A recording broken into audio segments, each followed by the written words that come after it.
Boa tarde a todos. Hoje estamos apresentando mais um Ciência e Café. Hoje estamos com o Ricardo Rapunic. Ele é mestre em Planejamento Marinho Espacial Marinho e oceanógrafo, tem experiência com a parte de gestão pública. Estamos inaugurando, a partir de agora, algumas iniciativas que vamos fazer junto com, em colaboração da Oficina de Cooperação Internacional da Universidade de Cádiz, o Instituto de Desenvolvimento Sustentável e Social da UCA também, e o Laboratório Social COEDPA. Hoje a gente vai estar conversando com o Ricardo a respeito de políticas públicas no contexto da gestão costeira, fazendo algumas perguntas e dando início às iniciativas de celebração da década do oceano, estipulado pela Unesco. Então, boa tarde, Ricardo. Você gostaria de se apresentar mais um pouquinho? Falar alguma coisa? Pode ser. Boa tarde, Deise. Boa tarde a todos. Parabenizar pela iniciativa. É muito importante, né, a gente tentar ampliar um pouquinho mais o espectro, né, das pessoas que estão discutindo essa questão do oceano, em especial, né, por conta dessa década estipulada pela Unesco. A gente sempre fala assim, que parece que a gente sempre fala para as mesmas pessoas, né? Então, iniciativas como essa que divulgam, né, para um público maior ainda, são importantes para, enfim, levar essa mensagem aí da necessidade de preservação, né, enfim, manutenção, né, desse grande mar que nos rodeia, que é extremamente importante para a nossa vida, né, no planeta Terra, né? Bom, em termos de apresentação, acho que você, enfim, já rapidamente me apresentou. Sou oceanógrafo de formação, fiz a minha graduação na Universidade Federal do Paraná, fiz algumas especializações em gestão ambiental, tenho um gosto, né, particular também por arqueologia, então fui para essa área da arqueologia subaquática. Depois, né, fiz um mestrado na União Europeia de Planejamento Espacial Marinho, né, um programa que na época, enfim, era pioneiro, né, agora já tem bastante, que também é um tema que está em amplo crescimento. E tive a felicidade de ser o primeiro brasileiro, né, a ser selecionado e se formar nessa temática. Então, me sinto muito feliz, na medida do possível. Eu sempre tento também trabalhar nessa área, porque eu acho que a gestão costeira e o planejamento do mar estão, né, intimamente ligados, né. Mas, para além dessa formação, eu também tenho uma experiência, né, bacana na gestão pública, né, já trabalhei praticamente todos os níveis aí, né, todas as esferas do governo, municipal, estadual com alguns trabalhos, consultorias, e no governo federal também. Já fui secretário de Meio Ambiente, já participei do Ministério do Meio Ambiente na coordenação de gerenciamento costeiro. Então, eu acho que toda essa experiência, aliado a essa formação, ela me trouxe uma perspectiva bem interessante do ponto de vista prático, né, da implementação das políticas públicas. E eu acho que é isso que a gente vai conversar hoje aqui e que vou tentar, né, rapidamente passar um pouquinho dessa minha visão aqui para todos vocês. Obrigado. Eu que agradeço. E quando a gente começou a falar a respeito disso, de fazer uma conversa, uma charla, como dizemos aqui, eu pensei em você justamente pela experiência, né? Conhecia teu currículo profissional e sabia que você tinha sido envolvido em muitas questões, principalmente dessa parte de gestão administrativa. Então, como que você poderia ajudar a gente a definir o que são políticas públicas para uma pessoa leiga? Alguém que nunca escutou esse termo, esse jargão. Uhum. Bom, antes disso, eu acho que assim, eu sempre gosto de falar que é extremamente importante as pessoas entenderem, por mais que elas não gostem de política, a gente está fazendo política a todo momento, né? Seja na fila do pão, né, reclamando do preço, né, enfim, nas nossas relações sociais cotidianas, tudo isso, querendo ou não, tem um rebatimento nas questões políticas, né? Por que o preço subiu, por que o preço desceu, por que aquela coisa está acontecendo daquela forma, naquele lugar, em outro não, né? Estamos passando por um momento aí, né, enfim, extremamente delicado, uma pandemia que exige uma política pública, né, do governo, que a gente está vendo que está bem conturbada aqui no país. Mas então, como que eu gosto de definir o que é uma política pública? Na verdade, assim, política pública, para mim, é uma estratégia, né? Ela é uma estratégia, né, enfim, que é feita pelo governo, pelo Poder Executivo, que é por competência legal, tem a prerrogativa de executar, né, enfim, as ações. Uma política pública também pode ser definida dentro do legislativo, né, mas muitas vezes, né, com respaldo, né, do executivo, porque quem põe a mão na massa mesmo que pelo próprio nome já diz, né, quem executa é o poder executivo. Então, uma política pública nada mais é do que uma estratégia. Ela pode envolver leis, pode envolver, enfim, uma série de atos normativos, né, legais, infralegais e tudo mais, ou programas, planos, enfim, são formas de planejamento para você atacar ou resolver uma problemática. Então, para mim, resumidamente, assim, uma forma bem empírica, assim, uma política pública se reflete numa estratégia para resolver alguma coisa, né? Aí, lógico, se for uma política pública federal, né, ela tem uma responsabilidade de tratar questões nacionais, né? Se for uma estadual, estaduais, e, óbvio, uma política pública municipal tem o objetivo de, enfim, atacar aquele problema em nível, né, local. Então, salvaguardado essas questões de escala e esfera, cada qual e cada ente na sua competência, traça a sua estratégia para estar resolvendo aquele problema, né? E complementarmente também, se o governo federal faz uma estratégia, algumas questões legais possibilitam que você seja mais restritivo que a União, ou seja, o Estado ele pode ir um pouquinho mais além, considerando a sua realidade, né, estadual, para resolver algum problema, para, enfim, fazer algum tipo de planejamento sobre determinado assunto. E o município ele pode ir ainda mais a fundo, né? Considerando que, né, nós moramos num país de dimensões continentais, eu digo que é uma insanidade fazer uma gestão de um país do tamanho do Brasil, né? Isso é um desafio muito grande. Enfim, não é o objetivo daqui, mas a gente poderia até discutir o nosso formato, né, de república federativa para tentar resolver isso, mas acho que não é o momento. Mas, assim, é importante, eu sempre também tento passar para as pessoas, uma vez que eu já tive a oportunidade de trabalhar em prefeituras, né, em governo federal, da complexidade que é você trabalhar dentro do poder público e lidar com políticas públicas. Não é uma coisa fácil, não é uma coisa simples, né, mas existem maneiras, meios, né, para você fazer uma política pública tecnicamente fundamentada e legalmente segura, mas para isso, enfim, a gente vai falar um pouquinho mais para frente, a gente precisa de políticos, né, que saibam o que estão fazendo. Sim. Então, E nessa questão que você falou que uma política pública é uma estratégia para resolver um problema, né?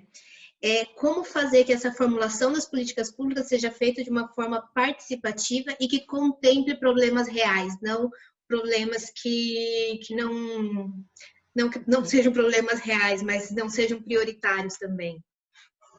isso enfim, acho que é o nosso grande desafio da democracia, principalmente, né? Porque nesse sistema que a gente vive hoje, democrático, né? Enfim, você como cidadão tem algumas maneiras de estar participando, né?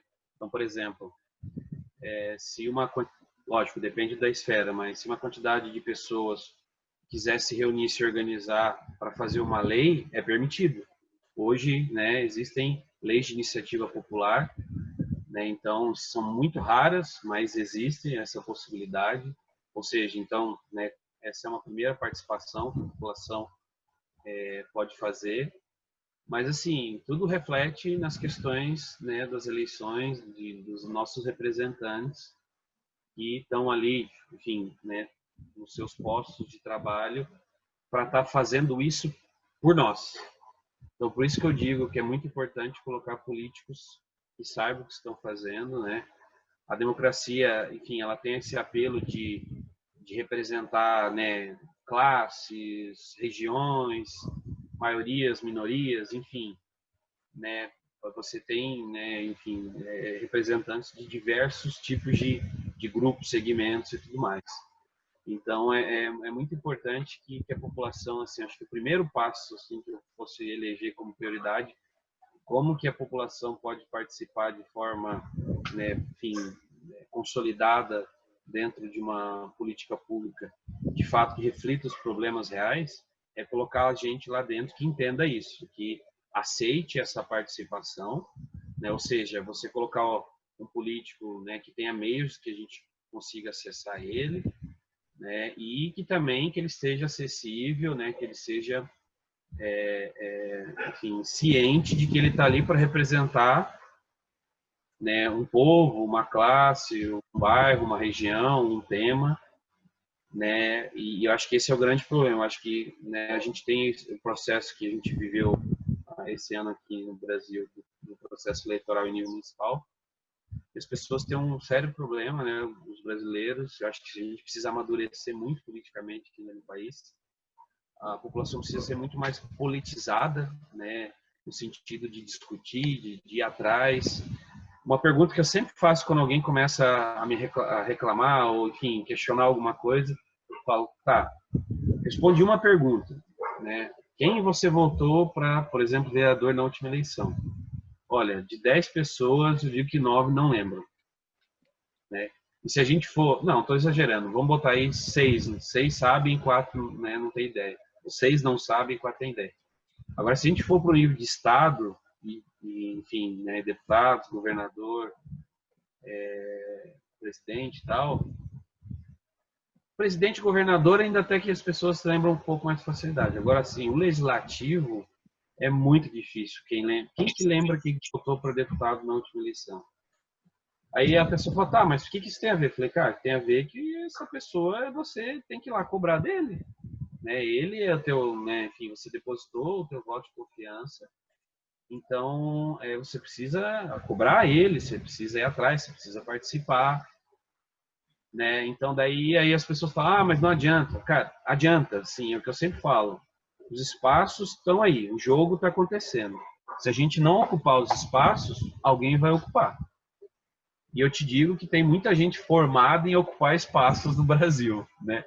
Então, isso é uma formação de vida, não é uma formação que se aprende na faculdade, né? Então, é muito importante que a população ela entenda, né, a potência do voto, mas para além disso, que ela entenda a potência que tem o poder dela participar ativamente, né, ativamente da gestão pública como um todo, né?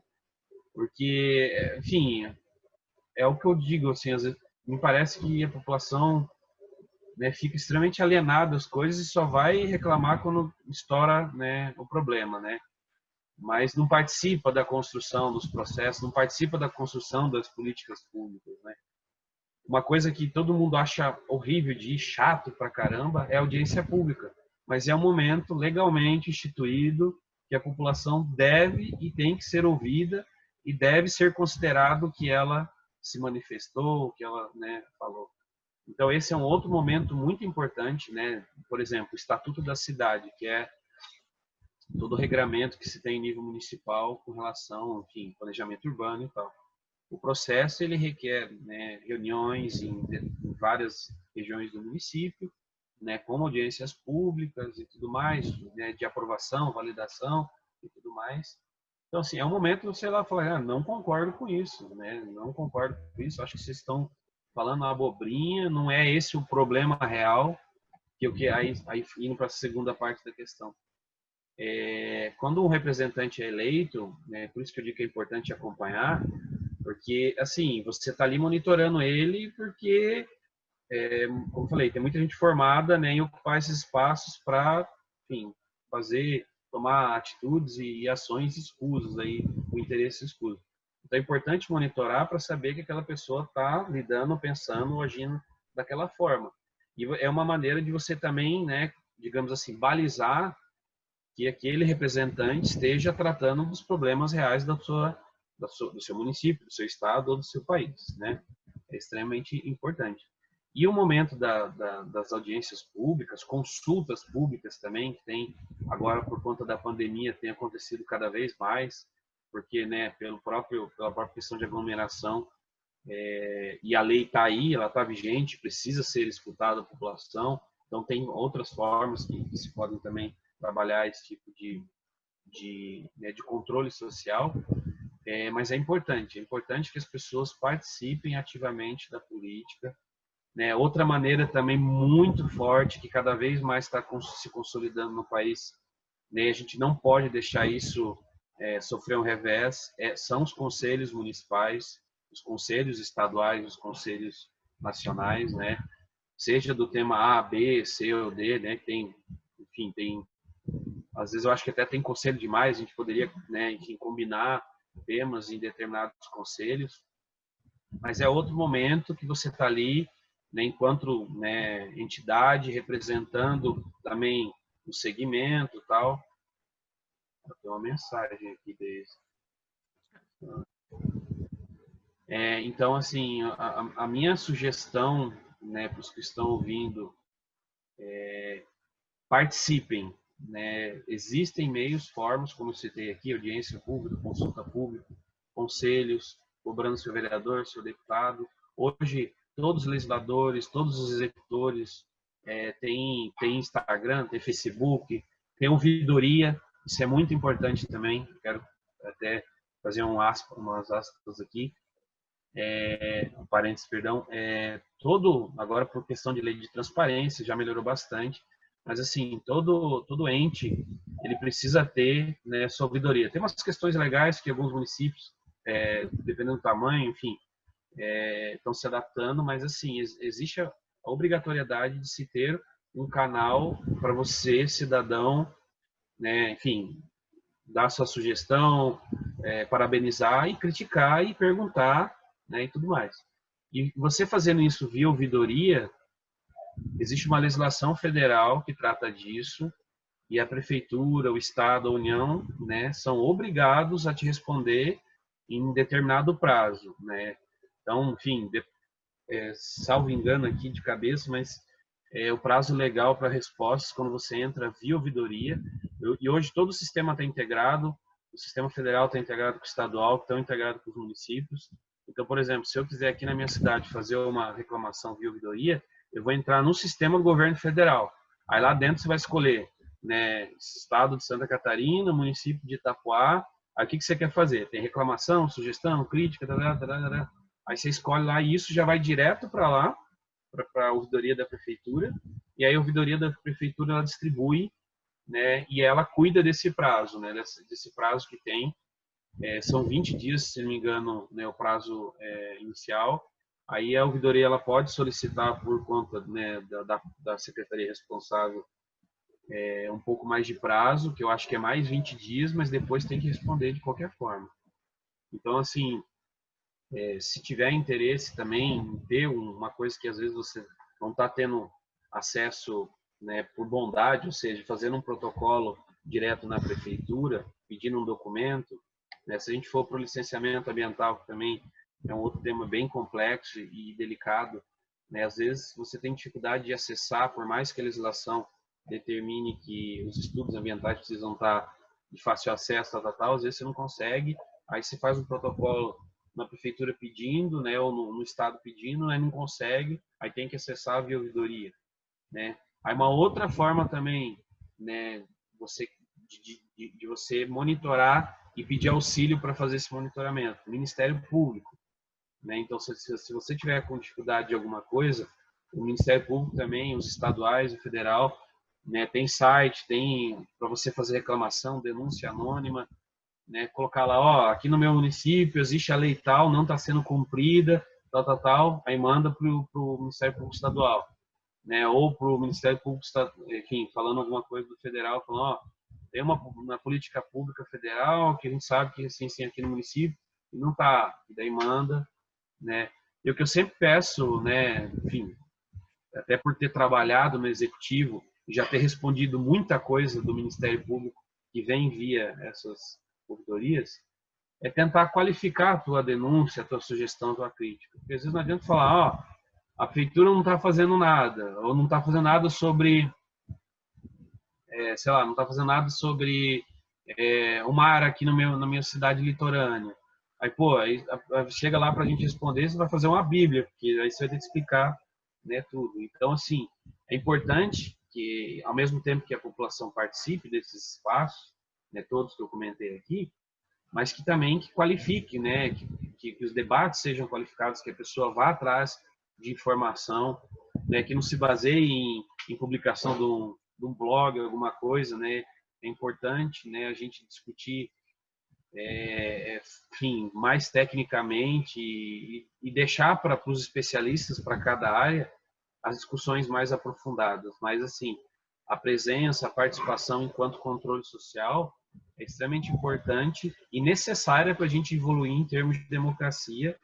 Eu acho que só assim a gente consegue, de fato, ter uma participação da população e trabalhar os problemas, de fato, reais, né? Eu acho que é nesse sentido.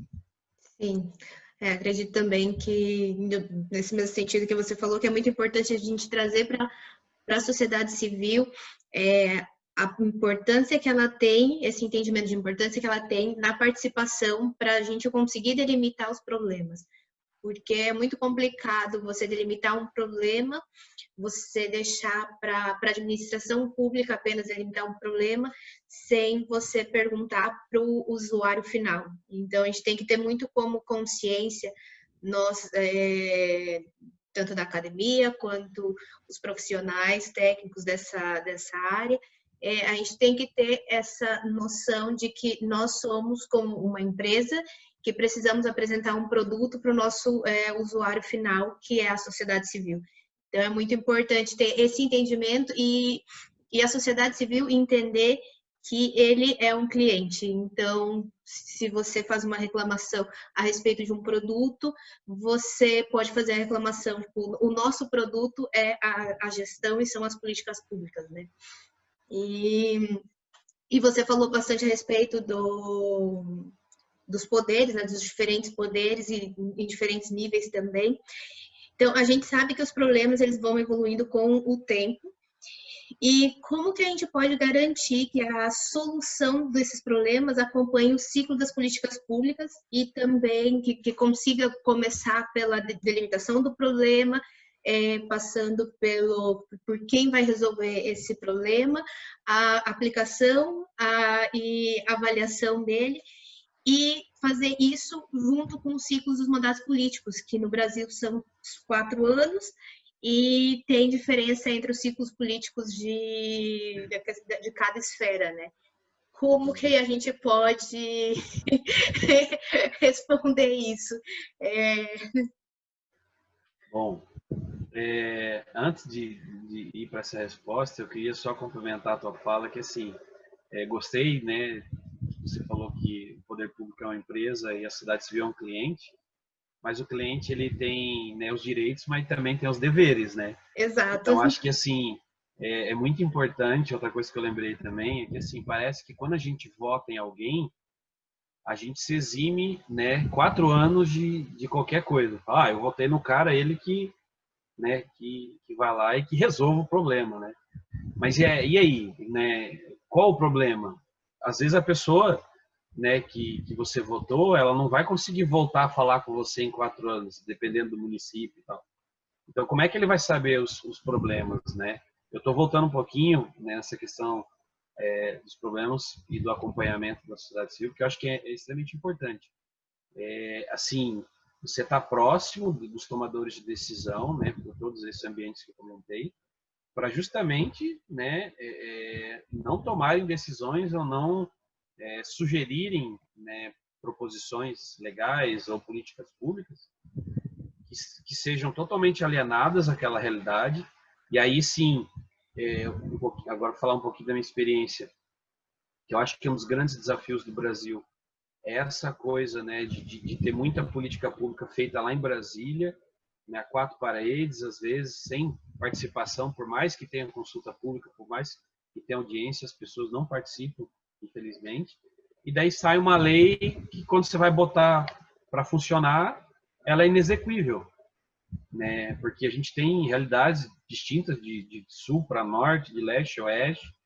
Então, assim, como eu falei, o Brasil é extremamente gigantesco e assim, eu acho que muitas políticas públicas deram certo, mas muitas assim precisam evoluir bastante, né, nesse sentido de absorver as diferentes realidades, especificidades, né, seja dos estados, mas principalmente dos municípios. Então, quando eu tive a oportunidade de trabalhar no Ministério do Meio Ambiente, até a minha ida lá foi para justamente porque eu estava trabalhando com os municípios da zona costeira e eles queriam alguém que tivesse trabalhado na ponta, assim, para trazer essa experiência executiva lá onde as pessoas vivem, né?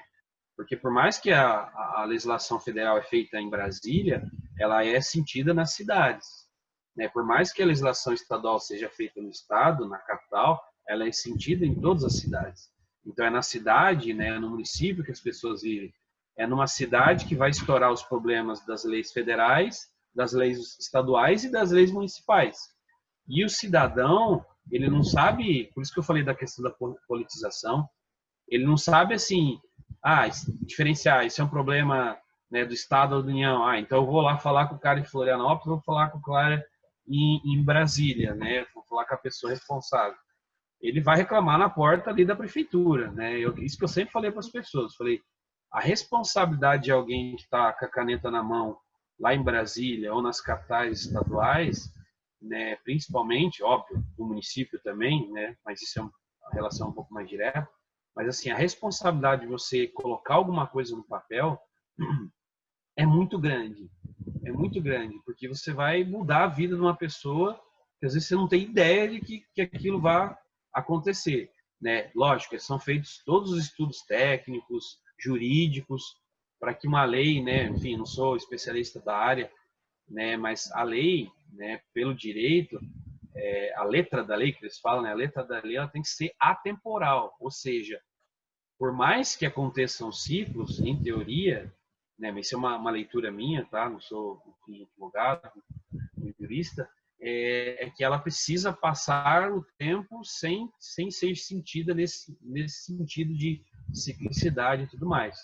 O que na minha interpretação é insano, porque, enfim, o mundo muda, as concepções mudam, né? Esses dias eu até estava, né, conversando aqui com a minha esposa, a gente falando, né, vendo um programa lá da Roda Viva de acho que 20 anos atrás, né, onde o Maluf foi entrevistado e o Maluf estava defendendo a questão da proibição do cigarro nos bares de São Paulo. Aí os caras falaram, como é que isso vai acontecer? Não sei o quê. Aí um repórter falou, daqui a pouco vão querer obrigar a usar cinto. Pois é, hoje é obrigado a usar o cinto, né? Então, assim, as coisas mudam, né? Enfim, a vida é totalmente dinâmica, né? Então, assim, eu acho que esse é um grande desafio, né? De fato, preparar uma lei atemporal, ela requer assim, uma maturidade política que eu acho que, assim, do jeito que nós estamos distribuídos aqui no Brasil, em termos de, né, enfim, República Federativa e tudo mais, tudo isso indo primeiro para Brasília, né, que, enfim, eu sempre falo, né, impostos são recolhidos nos municípios, nos estados, aí tudo isso vai para a União pega aquele bolo, aí ela fatia de acordo, né, do jeito que ela acha melhor e tal. Então, assim, parece que a máquina pública ela está entroncada. A gente precisa desembaraçar ela, né? E eu acho que esse desembaraçamento, a cerejinha do bolo é isso: é como é que a gente vai tratar das políticas públicas, né? Considerando os ciclos, né? Sejam, né, nível federal, estadual ou municipal. Que eu acho bacana ter essa intercalação, porque também você não quebra todo o ciclo, né? Seu município, ele tem um ritmo um pouco diferente, que é, enfim, onde é que as coisas acontecem, as ações são mais executivas e tal, e aí o Estado e a União trocam, né, em outro momento. Mas, assim, eu acho que, mais uma vez, eu acho que a gente precisa politizar as pessoas, politizando as pessoas, mais pessoas boas, no sentido de preparadas tecnicamente, né? Porque, assim, lógico, a democracia ela preconiza que assim qualquer pessoa, né, desde que alfabetizada, tal, pode concorrer a um cargo público, né? Então ela pode representar, por exemplo, eu acompanhei algumas eleições em alguns municípios, eu vi muito catador de lixo se elegendo, cara. Eu achei isso fenomenal, porque assim às vezes é uma pessoa que está lá dentro do escritório, que até seja um engenheiro civil, um engenheiro ambiental especialista em resíduos urbanos, ele não tem aquela vivência, né? É bacana ter um catador de lixo, mas, assim, às vezes uma pessoa assim, que não tem um certo preparo, e não estou criticando aqui a participação de ninguém dentro do processo político eleitoral, é que, assim, às vezes ele vai ler uma lei, por exemplo, regimento interno seja de uma Câmara, de uma Assembleia Legislativa, né, ou do Congresso. É uma bíblia aquilo. E se a pessoa não souber interpretar aquilo, ela é engolida pelos coleguinhas de trabalho ali, né, de uma maneira surreal. Então, assim, eu acho que a gente ainda precisa equilibrar essa coisa de representatividade, né, de oportunizar de fato, né, que mais pessoas sejam representadas, mas eu não sei, assim, sinceramente eu não sei te dizer como é que a gente conseguiria fazer um limiar mínimo. Eu até pensei, falei, deveria ter um curso, assim, quando alguém se elegesse, deveria ter um curso de 6 meses, como ser aquele cargo que a pessoa assumiu, para ela ter tempo, assim, de entender, assimilar como é que funciona, porque às vezes você entra ali no turbilhão e é engolido pelo negócio, né, pelo sistema ali, e não é por mal, às vezes é que a coisa tá, né, tão frenética. Então, às vezes uma pessoa boa, que está com ideias boas, né, que está tentando fazer com que uma política trate de problemas reais, né, que tente quebrar essa coisa da ciclicidade dos mandatos, ela não consegue fazer nada, porque quando ela vai entender aquilo, já passou 4 anos, né? E aí não fez nada, aí a população, você não fez nada para mim. Aí o cara até vai falar, não, eu fiz essa lei. Ah, mas você não fez nada para mim. Não, mas eu fiz essa lei. Não, mas você não fez nada para mim. Aí a gente volta para um outro problema, né? Que assim, o que a pessoa, o cidadão, né, o eleitor quer? Ele quer que resolva o problema da cidade. Então, assim, a gente está num momento até de reflexão por conta da pandemia, das questões individuais e coletivas, né? Aí a gente tem um assunto que eu sempre gosto de cutucar as pessoas. Você é contra ou a favor da obrigatoriedade da vacina do Covid? Não, eu sou a favor, todo mundo tem que tomar, não sei o quê. Não, eu sou contra, porque eu tenho que ter liberdade de escolher e tal, né? Mas aí, se a gente for começar, né, com calma e com tempo de debater isso, diferente de um remédio para coração, né, que é, né, ou, sei lá, uma colesterol que todo mundo tem hoje, se eu não tomar aquele remédio, quem vai ter problema, que pode vir a ter, enfim, problemas sérios e até virar óbito, sou eu. Mas se eu não tomar uma vacina, eu posso passar isso para alguém. Então, assim, é um acordo coletivo, é um negócio, enfim, eu acho que essa coisa a gente acabou se pegando assim no momento que ninguém estava esperando, né? De pensar das questões coletivas e individuais. E eu vejo que as políticas públicas, elas, né, óbvio, têm que tratar de questões às vezes específicas, mas acho que a gente ainda precisa do amadurecimento das questões coletivas. Quando eu digo isso, né, por exemplo, em nível municipal, o que você quer para a sua cidade? Aí a pessoa, eu quero asfalto na minha rua. Não, cara, ok. Né? O que você quer para a sua cidade? Quer que ela se desenvolva mais para a área da indústria, que se desenvolva mais para a área do turismo, que isso gere emprego aqui, taraná, né? Que você quer que tenha mais parques. Então, assim, enfim, acho que a gente precisa discutir. Daí, assim, se a gente for muito a fundo nesse tema, que eu também não quero ir mais aqui, aí eu sempre gosto de trazer aquela teoria da pirâmide de Maslow, que começa assim, quais são as necessidades básicas da pessoa, e aí vai subindo degrau a degrau. Então, assim, acho que isso tem também a ver com um amadurecimento mesmo da sociedade, né? Aqui no nosso caso, a brasileira.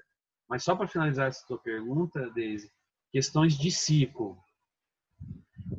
Então, eu acho que a gente precisa, como eu falei, colocar pessoas, né, que capacitadas, ou que se não tiver, né, tanto conhecimento, mas que represente uma classe que possa ter gente técnica dando suporte para aquele representante, e a sociedade civil acompanhando todo esse processo, principalmente conselhos. Um conselho, né, municipal, estadual e nacional bem consolidado, troca-se governo e aquilo se mantém. E eu já vi isso em inúmeros lugares, posso citar, né, vários exemplos.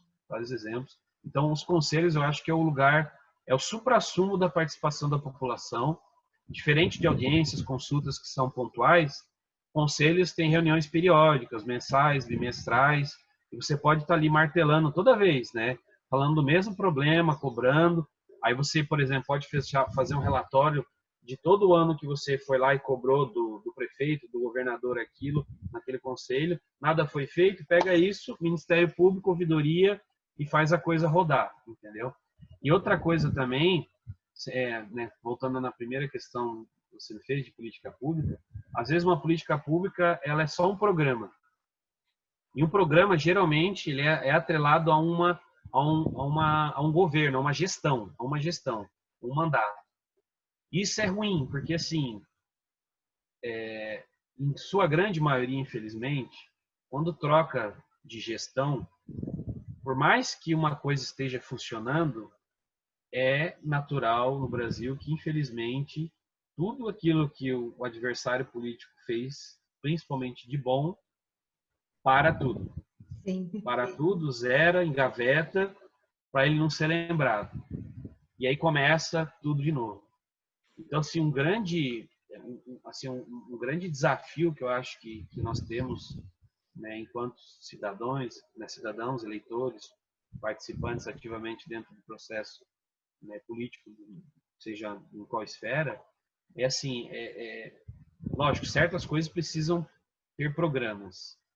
O programa é mais flexível, ele depende só às vezes, de uma ação de uma secretaria, né, ou do ministério, né, e tudo mais, não precisa passar por decreto do governador, decreto do presidente, decreto do prefeito. Ele pode ser uma coisa mais maleável.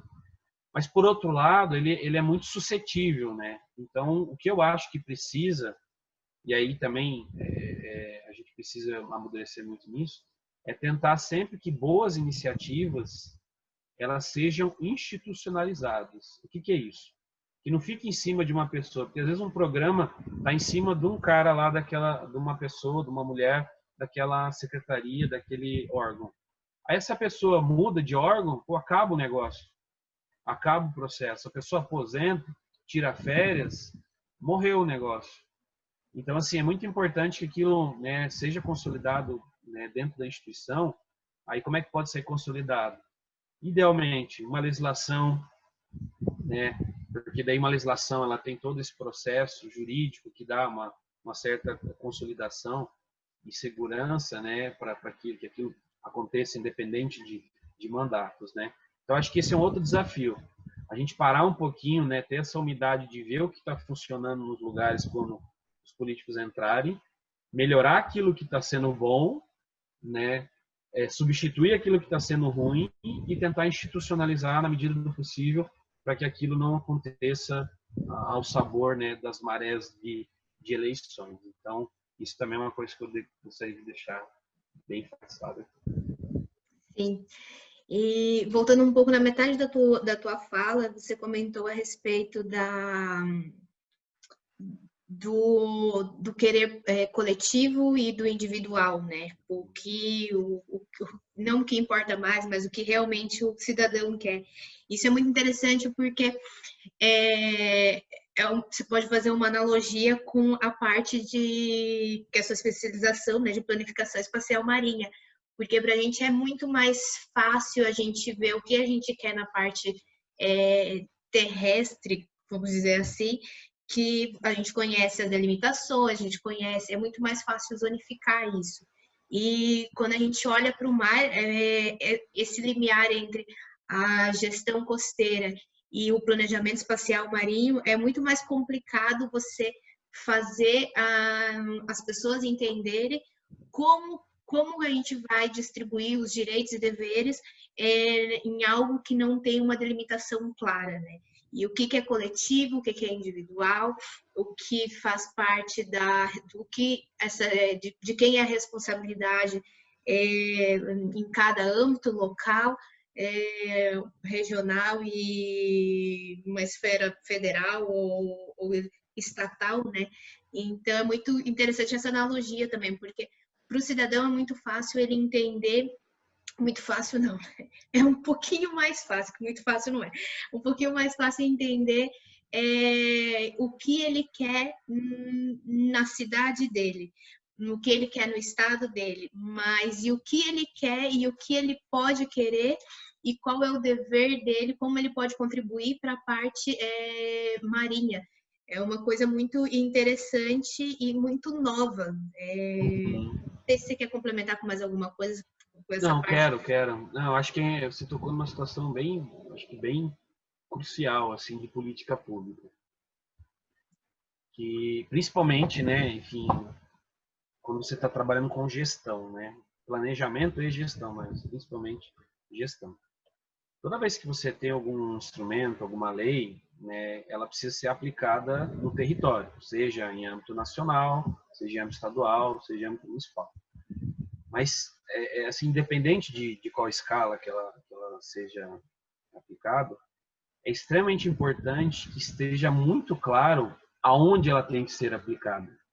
Então, acho que um dos grandes desafios também, e aí, isso levaria mais algumas horas para a gente conversando, é assim, como é que as legislações federais, estaduais e municipais conversam em termos de escala, né, em especial as questões complementares, suplementares, que, como eu falei, né, precisam e podem acontecer, né, questão de ser mais específico.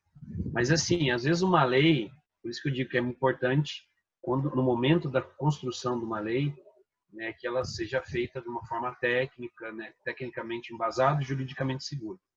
Porque, assim, quando você faz uma lei que não está clara onde ela vai ser aplicada, aí você embanana toda a aplicação dela. Porque vocês falam, tá, mas e aí? Onde é que vai ser aplicado isso? Ah, vai ser aplicado aqui e tal. Então, assim, a lei ela tem que ser muito objetiva no que diz respeito aos limites, à abrangência dela. E aí, nesse sentido, a gente tem um problema muito sério em várias leis, e aí eu digo, né, em especial aqui, nas questões do gerenciamento costeiro. Porque a gente tem uma legislação, né, enfim, já de 30 e poucos anos, né, do GERCO nacional, né, que foi feita uma legislação. Essa lei, né, ela veio alguns meses antes da própria Constituição, né, por toda uma movimentação internacional daquela época, tal, que foi absorvida. E daí, mesmo ela exigindo, a lei exigindo, que eu acho que, se não me engano, até em 180 dias, aquela lei seria operacionalizada, ou seja, seria feito o decreto executivo, mas o decreto foi feito em 2004, ou seja, né, 25 anos depois, ou seja, já descumpriu a lei. Ah, mas não sei o que, não sei, cara, mas assim, a lei dizia que tinha que fazer aquilo. Se alguém botou aquilo lá, não fui eu. Então a gente tem que dar um jeito de cumprir ou, como eu falei, mudar quem pôs aquilo lá. Então, mais uma vez, a importância de colocar pessoas que saibam o que estão colocando no papel. O papel aceita qualquer coisa, né? Então, assim, aí depois veio um decreto, né? E aí eu acho que você tocou numa situação e eu vou fazer essa explicação aqui, porque essa é uma leitura minha que eu já conversei com várias pessoas. Eu acho que isso é um dos grandes desafios que a gente tem dentro do gerenciamento costeiro no Brasil. Toda vez que é feita uma lei, né, no caso federal, essa lei, se tiver claro dentro dela que a abrangência, né, nacional e que estados e municípios devem segui-la, tranquilo. Quando você faz um decreto é um ato do chefe do poder executivo daquela esfera. Então, um decreto, né, do executivo federal, ele operacionaliza, né, a lei em âmbito federal. Aí, se você fizer um decreto do governo do estado, ela operacionaliza a lei em âmbito estadual. E se você fazer um decreto pelo prefeito, em âmbito municipal. Então, assim, aí as pessoas falam, tá, mas o que isso tem a ver? Daí eu sempre gosto de lembrar do meu amigo Rosalvo da Bahia, que ele fala, você sabe a diferença entre federal e nacional? Aí as pessoas, tá, mas é a mesma coisa? Não é a mesma coisa, né? Porque se falar, uma política nacional, é uma política de abrangência de todo o território. Ah, é uma política federal, é uma política do governo federal, é um programa do governo federal. Tá, mas o que isso implica na prática? Na prática, sim, se uma coisa é nacional, ela reflete em todas as esferas. Se uma coisa é federal, ela reflete naquela esfera. Se uma coisa é estadual, no estado, no municipal. Então, por exemplo, a zona costeira é um patrimônio nacional. Ou seja, ela é um direito e um dever da nação, de todos os brasileiros, de norte a sul, de leste a oeste. Então, a responsabilidade de preservar a zona costeira é da pessoa que está lá na praia, mas é do cara que está lá no Acre, é do cara que está lá em Manaus, é do cara que está lá no Pantanal, é da pessoa que está lá. Né? Então, assim, essa discussão, né, voltando à questão, né, da legislação, aí trouxe, por exemplo, né, dentro da lei do GERP, que trouxe a criação, né, de instrumentos como fica instituído, né, o Plano Nacional de Gerenciamento Costeiro. Fica, aí coloca assim, né, responsabilidade da União sobre isso. Aí está lá, poderão ser instituídos pelos estados o plano estadual e o plano municipal. Ou seja, poderão. Se os caras tivessem colocado lá, há 30 e poucos anos atrás, deverão, eu te digo que a gente estaria evoluído horrores. Porque poder e dever tem uma pequena diferença. Né? E aí, o que aconteceu? Mas, como eu falei, isso aqui é uma leitura minha, mas eu sei que tem muita gente que corrobora com isso. E aí, quando foi feito o decreto federal, o decreto ele criou novos instrumentos, né, tanto para os estados, para os municípios, né, inclusive criando obrigações. E isso, em teoria, como eu falei, não sou especialista da área, mas pela minha experiência em gestão pública, assim, decretos, eles não podem criar nada. Quem cria é lei. O decreto, ele só operacionaliza o que foi criado. Então, acho que aí o que aconteceu? Daí, como no decreto, né, 5.300 de 2004, ele cria uma série de coisas, né, então, quando você cria um decreto num nível, né, numa esfera, os outros não são obrigados a executar. Eles só são obrigados a executar se estiver na lei.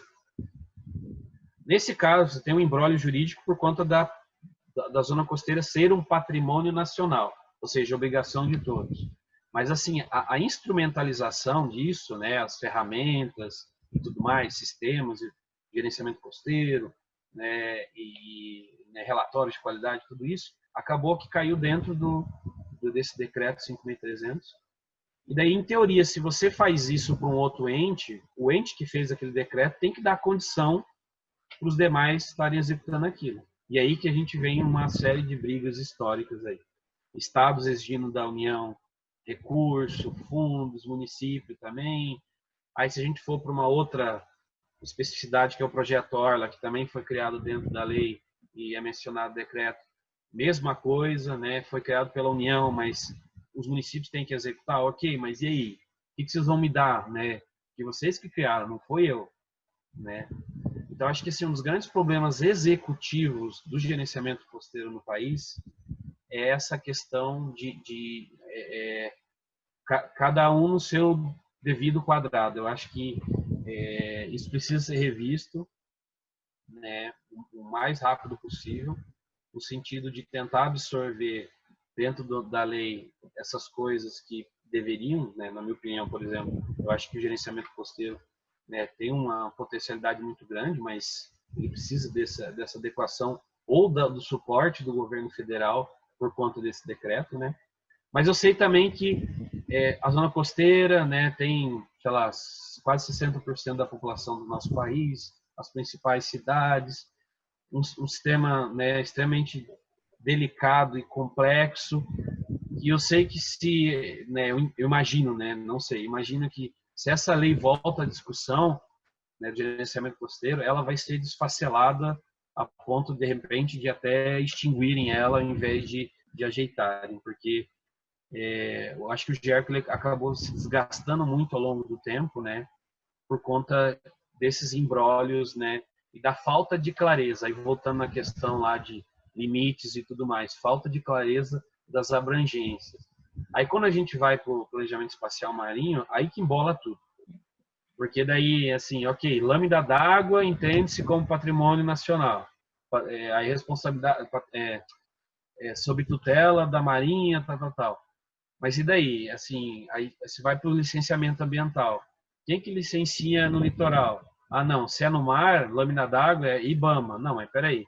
O Estado ele tem prerrogativa dentro do mar territorial, né, que é até as 12 milhas. Aí começa aquelas brigas. Mas assim, para mim, é muito claro, né, como eu acho que deveria ser esses limites de abrangência desses instrumentos. Porque eu acho que o gerenciamento costeiro, mais do que nunca, uma vez que o planejamento espacial marinho está avançando, né, seja por estímulo de uma ou outra atividade, mas ele tá, né, a gente está explorando mais o nosso mar e ele vai ter que ser planejado daqui a pouco.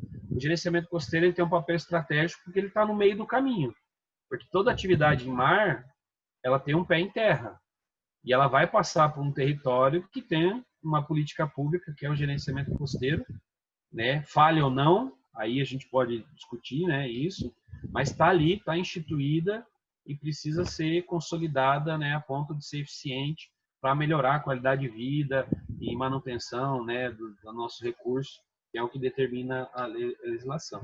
Então, acho que assim, o GERCO e o MSP, o PEN, né, eles precisam mais do que nunca estarem integrados, articulados, com a clareza de onde começa um e termina o outro. Eu acho que o limite de terra, né, tá claro, entre aspas, né, para o GERCO, que são os municípios costeiros, é a zona costeira. Por mais dificuldades que se tem em delimitar quais são esses municípios, porque o decreto ele traz 7 parâmetros, aí até uma discussão técnica aí gigantesca, porque essa lista já teve 300, 400, já ouvi dizer que tem estudos que trazem quase 1000 municípios, né? Mas fato é que hoje existe a portaria 481 de 2018, 461 de 2018, que determina que são 274 municípios costeiros no Brasil hoje. Só que esses municípios foram determinados somente por um parâmetro, que são defrontantes com o mar, ainda tem mais 6 para teoricamente deveriam estar abrangidos. Mas, ou seja, o limite de terra, como você falou, é mais fácil. O limite de mar, para mim, também é mais fácil, porque assim, já tem o mar territorial, né, já tem a zona contígua, já tem os acordos aí, a UNCLOS, né, para tratar disso, tem a zona econômica exclusiva, tem a plataforma estendida. Então, na minha opinião, acho que o ZERCO, assim, limite em terra, municípios costeiros definidos, né, limite em água, mar territorial, que é a parte onde tanto os municípios, o município dando zoom ali, ele tem a prerrogativa, né, dentro da escala dele ali, por conta do projeto Orla, até a isóbata de 10 metros, né, que é o limite de mar do projeto Orla, em terra é 50 ou 200 metros, tal. E daí o estado iria até o mar territorial. Aí do mar territorial até a plataforma, até a zona econômica exclusiva, né, na coluna d'água e no leito, na plataforma estendida, aí União. Né? Então, para mim é isso. Aí é o PEN aí, né? O PEN é do mar territorial até essa margem mais mais externa do nosso mar, da nossa Amazônia Azul. Só que assim, né? Isso não está nada pacificado. Isso, a gente tem, inclusive, embrólios jurídicos aí de Estado e União disputando quem que vai licenciar um porto, né? Então é complicado, é extremamente complicado. Enquanto se o poder público não se entender, infelizmente, assim, as atividades tendem a acontecer de forma ilegal, né? Elas tendem, enfim, a acabar usando esses interesses escusos aí que manipulam muitas vezes a máquina pública por conta de ter essa falta de entendimento, clareza. E aí também eu faço mais um outro parênteses rápido aqui, né, da questão principalmente ambiental, que é a nossa praia. Existe toda a prerrogativa desde a Constituição, né, que trouxe a figura do município, que antes não era tão, enfim, tão nítida, né, na política pública. Tá conseguindo escutar bem? Tá aparecendo aqui a minha conexão instável, tá? Sim, voltou. Só deu uma falhadinha, mas voltou.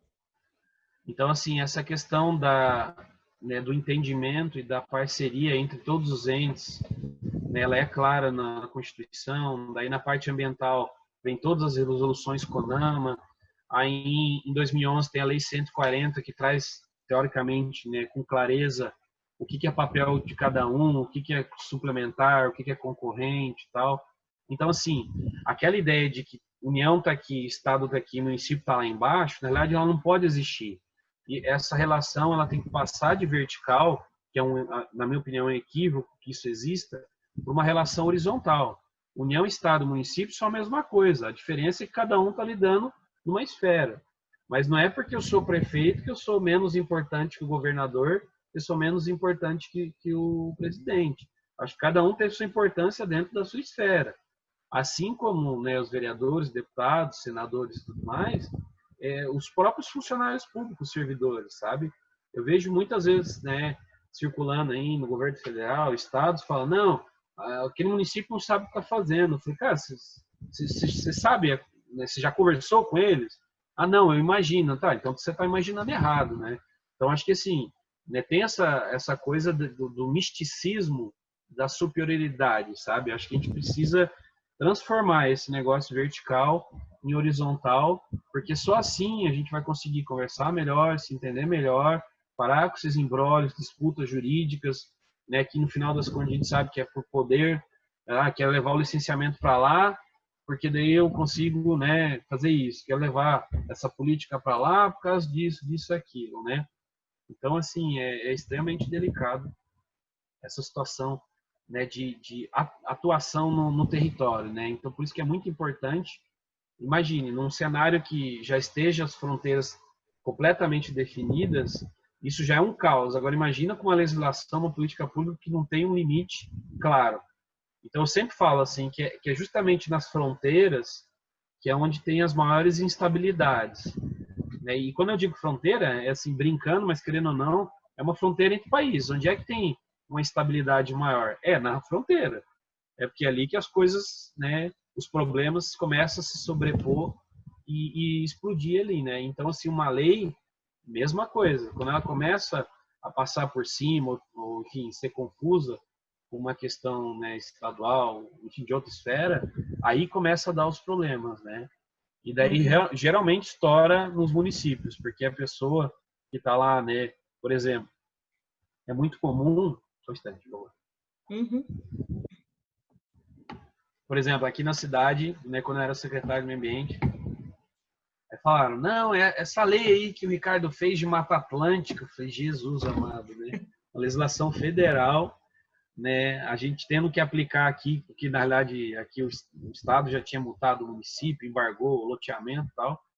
Aí ele fala, não, essa lei do Ricardo aí, né? Tipo, olha só, ele não quer saber se foi alguém há 12 anos atrás que fez a lei, mas quem está aplicando, né, é a pessoa que está ali. Aí ela vai tirar satisfação com quem? Não é com o cara lá em Brasília, é com o cara que ele sabe onde ele mora ali, né?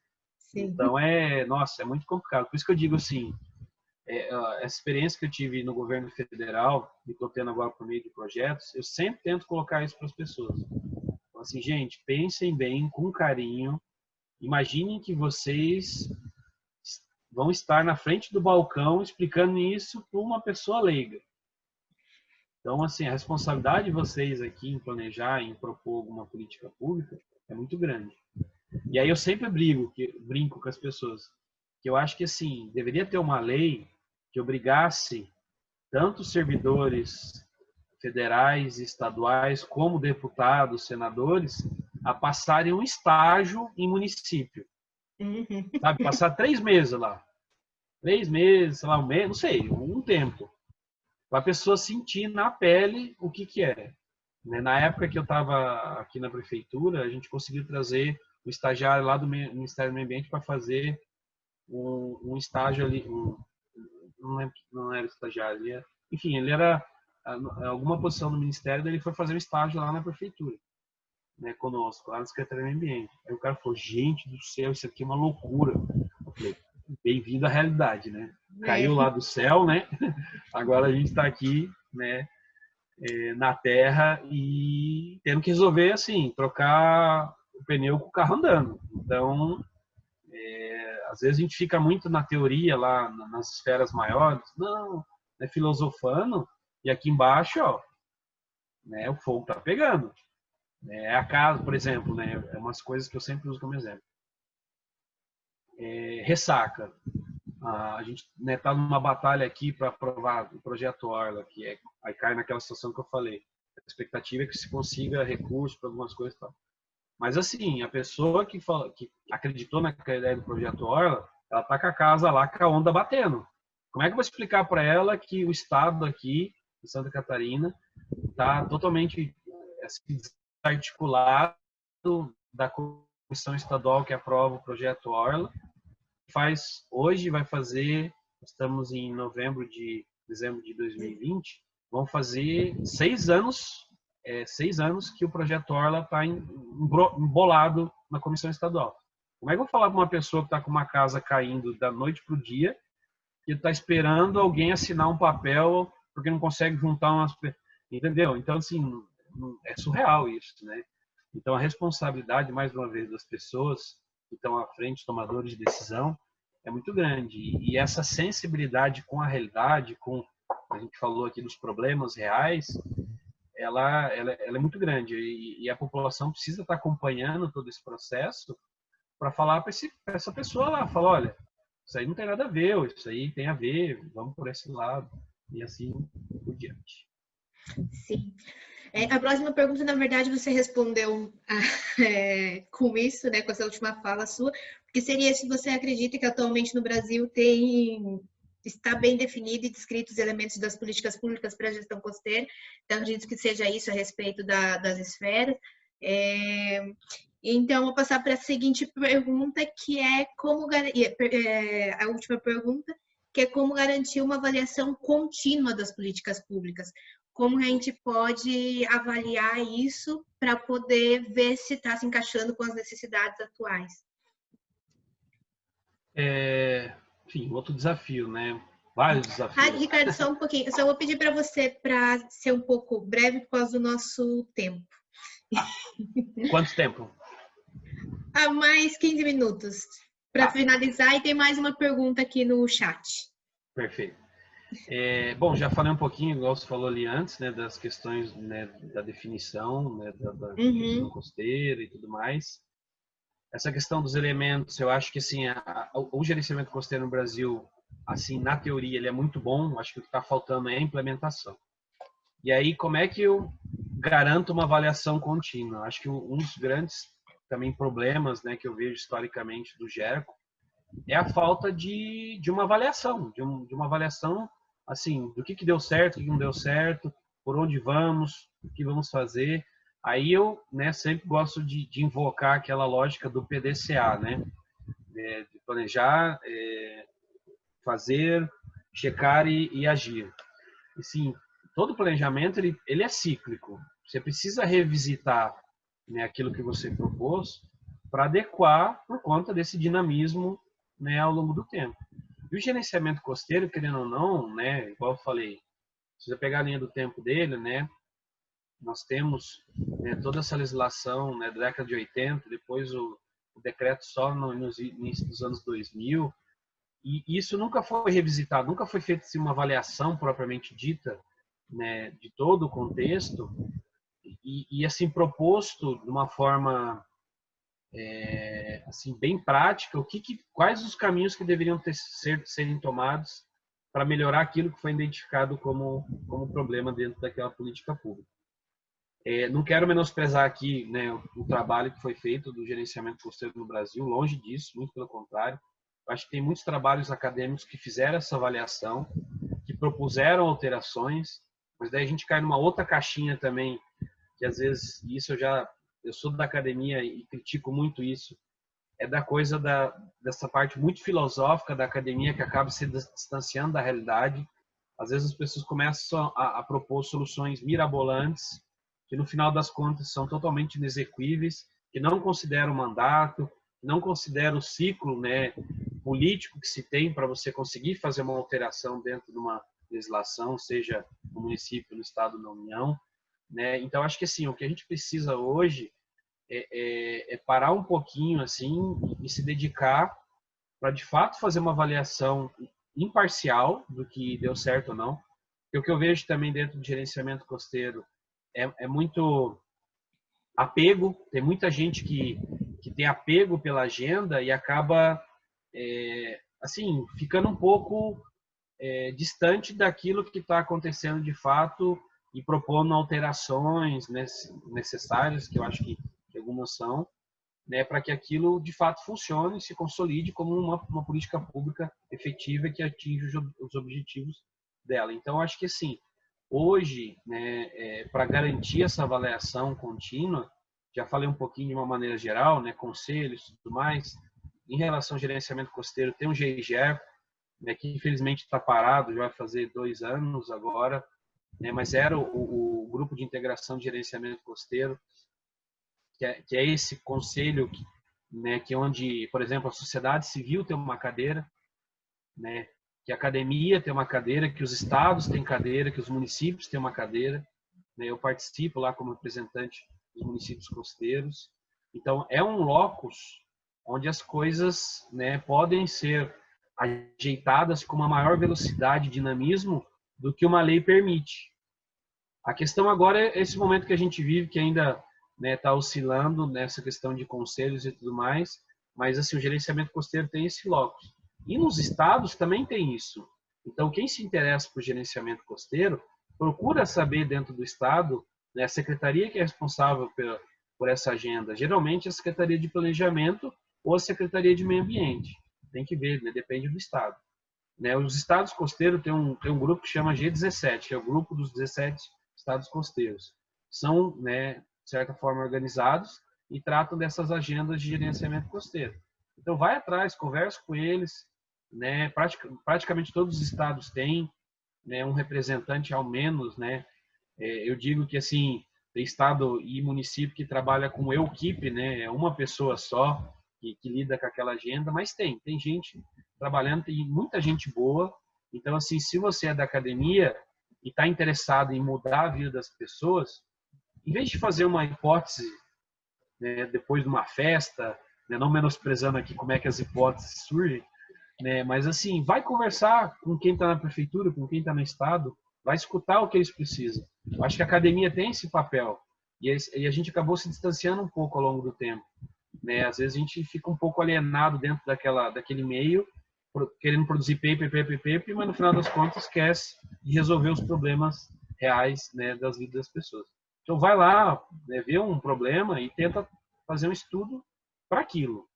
E considere o tempo, né, o ciclo, o mandato, né, seja da prefeitura, seja do estado, da União, né, para que aquilo aconteça, para que não seja um esforço desnecessário. Então, assim, de uma forma geral, essa avaliação contínua, mais uma vez eu reforço, né, tem que ter políticos certos no lugar certo, tomadores de decisão nos lugares certos, né, além dos políticos, né, equipes capacitadas, né, e processos de fortalecimento do controle social, né, que eu falei já aqui algumas vezes, né, audiências públicas, consultas e, em especial, conselhos. Acho que se fosse para eu dar uma dica assim, o que você acha que a sociedade devia fazer? Ocupar espaços em conselhos. Se organizar, né, obviamente, que você está lá indo representar um segmento, um grupo, mas se organize, ocupe espaço. Espaços não ocupados por pessoas boas e bem intencionadas vão ser ocupados por qualquer pessoa. Sim, é isso. Acho que é o básico a gente entender que a ciência cidadã é a base para poder chegar tanto em uma boa gestão, uma gestão pública, uma gestão costeira, para que a gente tenha bons programas, bons planos, boas normativas também. Então, é importante o cidadão entender que ter esse acesso é essencial, não é um privilégio, é essencial. É o básico de tudo para a gente poder construir algo que cubra as necessidades de todos os usuários, né? Então, que a ciência cidadã seja o básico e que as pessoas estejam onde elas possam construir e resolver os problemas de forma conjunta, não de uma, tu disse, né, não de uma forma só horizontal, vertical, tem que ser tudo multidisciplinar. E agora tem uma pergunta, não sei se mais alguém tem alguma pergunta para a gente finalizar, tem a pergunta da Júlia, que é sobre você ter comentado de ter experiência de legislativo, trabalhando no nível municipal e níveis menores, e isso faz muita diferença. E como você vê o papel de cada político que está em Brasília como um cidadão? Porque eles são eleitos, mas ainda assim eles são cidadãos, e cidadão tem poder, só que são cidadãos com poder em suas mãos para fazer valer a voz dos outros cidadãos, porque ao assumir os cargos isso parece esquecido.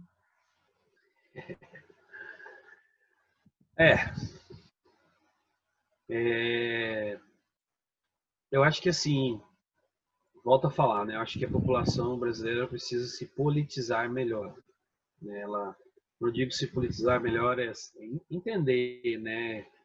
Por exemplo, né? Enfim, uma coisa que eu acho que é bacana, né? A gente falou muito aqui, né, ao longo dessa nossa conversa sobre, né, direitos e deveres.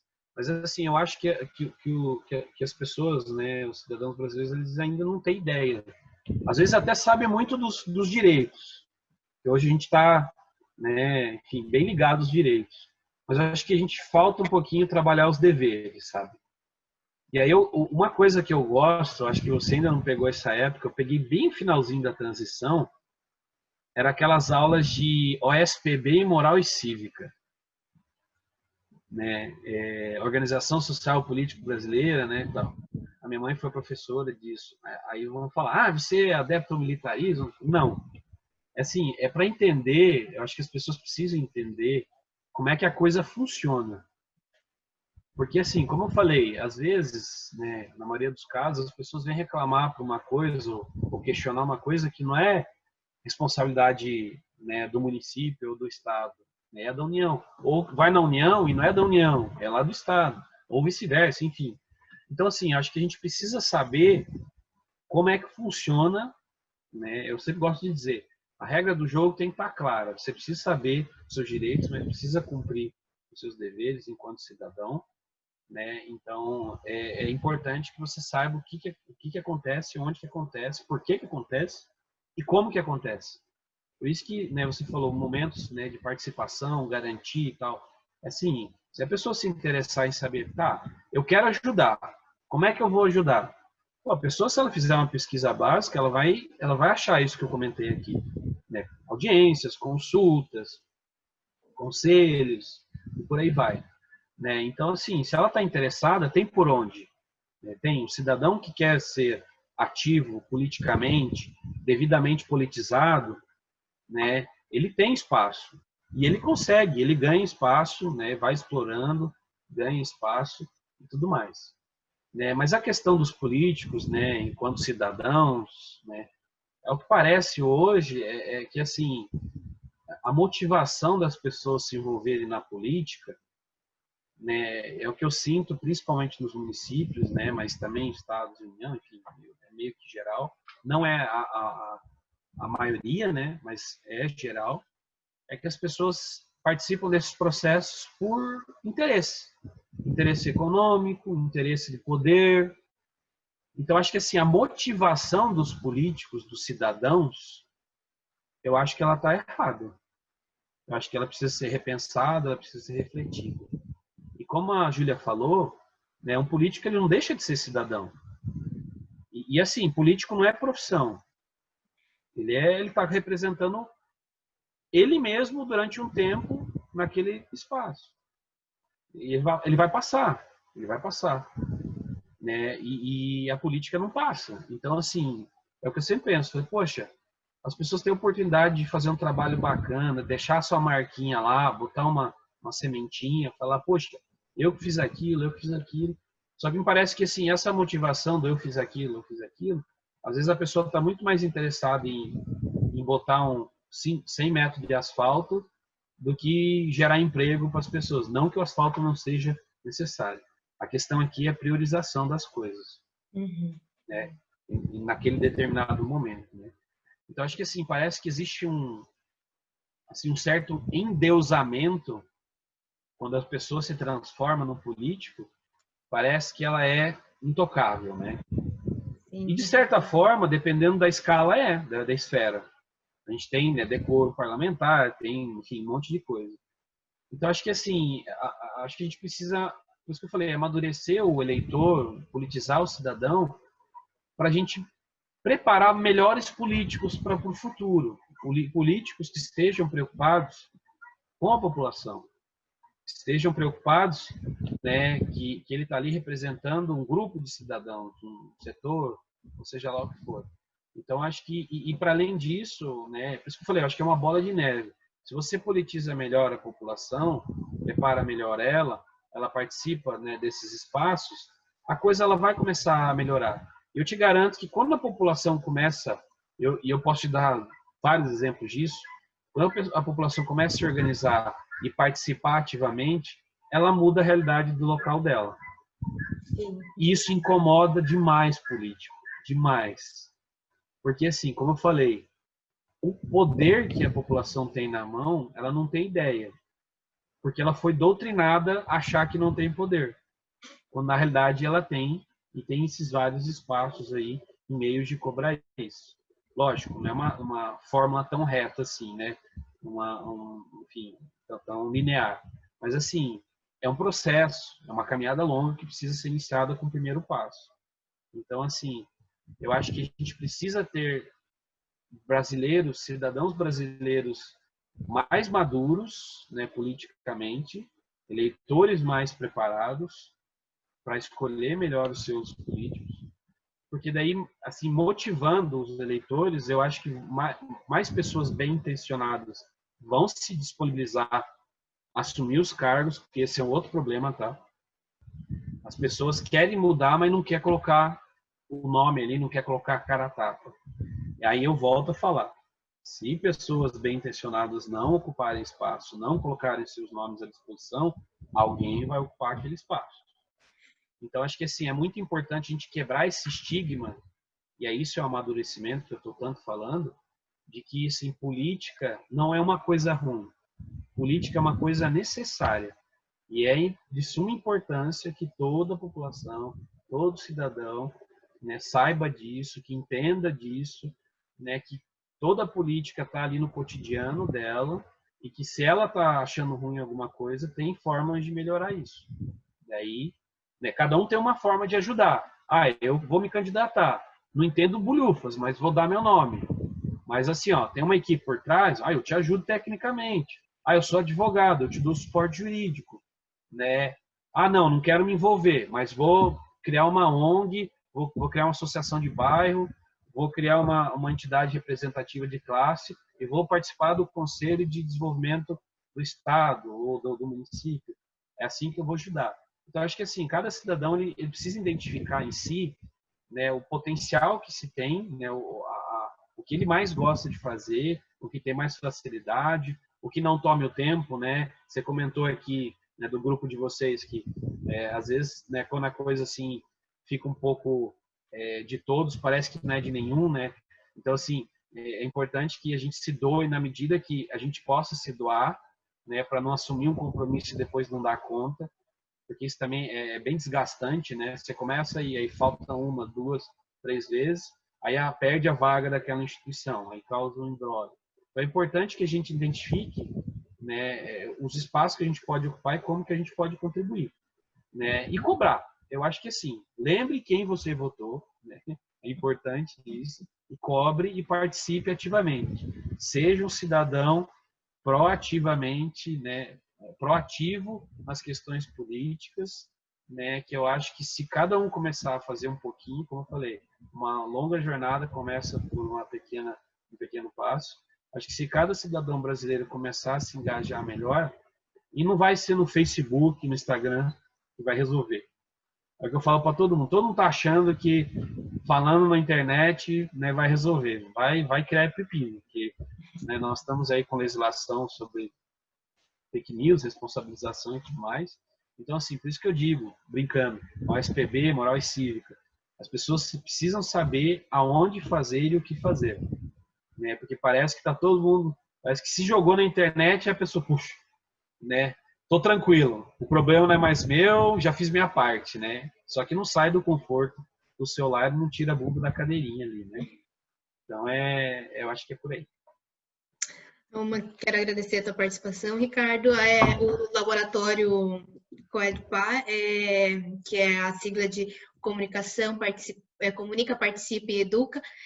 A gente tem buscado isso, tem buscado levar, fazer uma tradução dessa questão técnica da academia para as pessoas, para a sociedade civil, né? Então, esse é o nosso objetivo principal, levar o que está dentro da academia para a população geral e para que todas as pessoas possam entender. E uma das formas que a gente tem usado é ocupando as redes sociais, porque já que as pessoas estão ali, então nós também estamos. Sim. Né?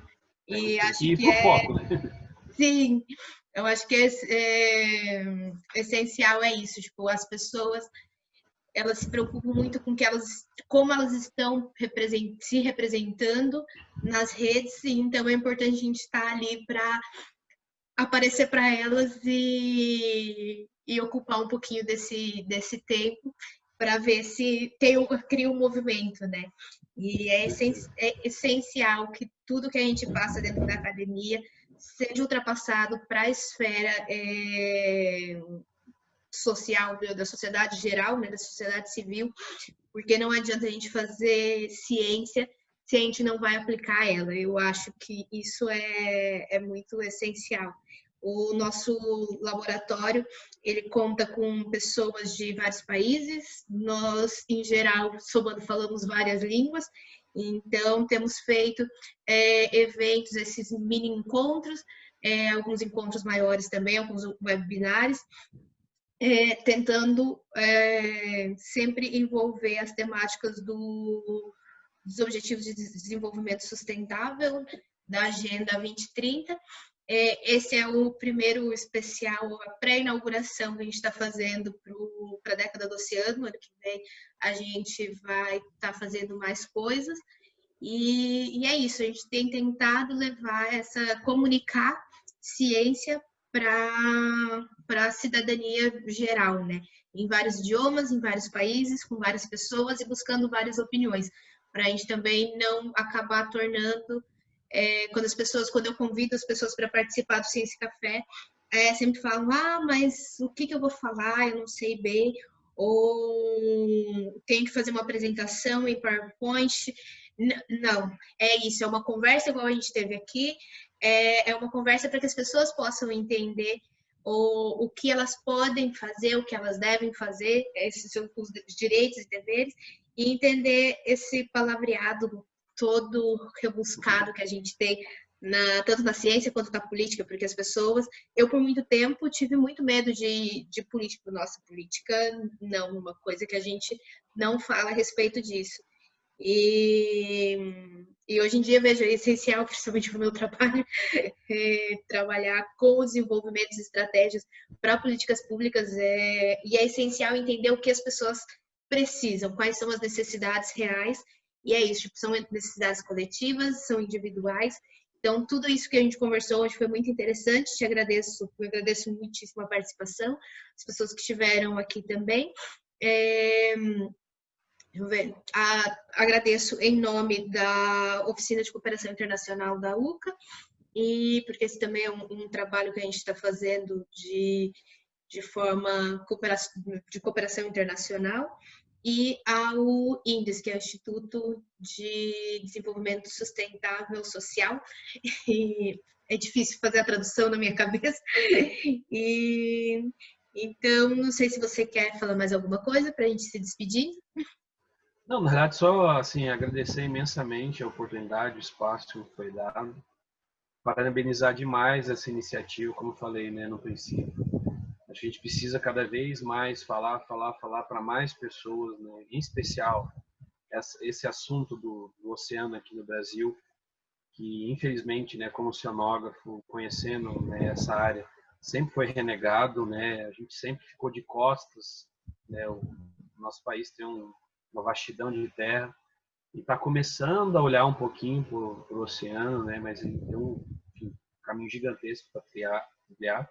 Então a gente precisa, né, também amadurecer a nossa mentalidade marítima, né? Que eu acho que esse é o principal foco dessa década do oceano, para além de demonstrar a importância, né, do oceano para a vida de qualquer pessoa, mostrar assim as opções, né? Enfim, tudo que se pode aproveitar de benefício, né, desse espaço tão importante.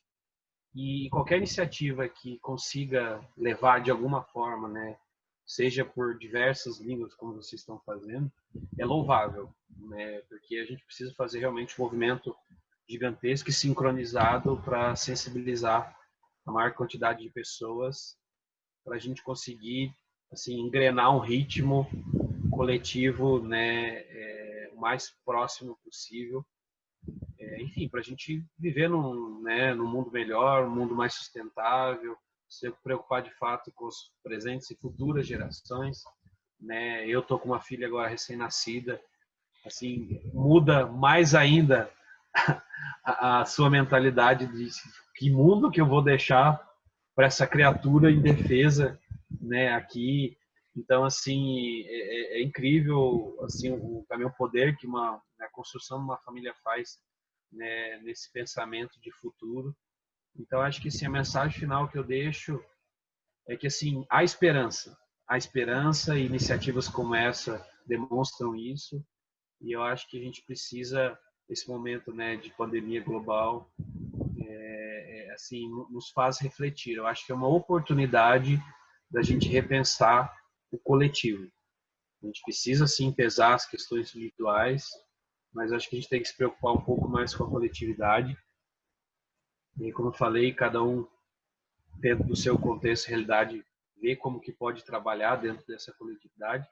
Mas é muito importante que a gente, né, pese a coletividade, né, porque eu acho que se a gente não fizer isso, essa com certeza vai ser a primeira de muitas pandemias que vão criar, né, caos aí futuros. Eu espero que isso não aconteça, tá bom? Mais uma vez, parabéns, Deise, parabéns a todos pela iniciativa e continuamos aí em contato, tá bom? Obrigada. E muito obrigada a todos que participaram.